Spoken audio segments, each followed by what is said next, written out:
Perserikatan Bangsa-Bangsa (PBB) menerbitkan laporan terkait militan Houthi. Laporan tersebut merinci sumber senjata hingga kekuatan yang dimiliki militan Yaman. Dikutip dari Al Arabiya, PBB melakukan analisis terhadap Houthi mulai September 2023 hingga Juli 2024.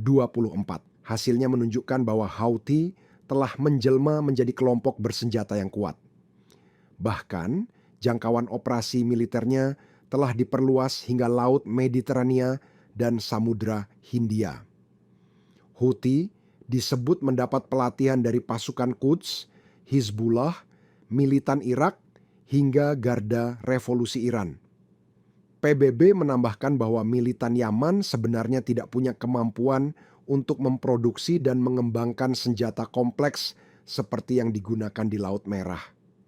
Namun, beberapa di antaranya punya kemiripan dengan senjata yang digunakan kelompok pro-Iran. PBB mencatat bahwa Houthi telah merekrut pasukan secara besar-besaran pada pertengahan 2024, yakni mencapai 350.000 orang. Jumlah ini meningkat drastis jika dibandingkan tahun 2022 yang hanya berjumlah 220.000 pasukan.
Download Tribun X sekarang, menghadirkan lokal menjadi Indonesia.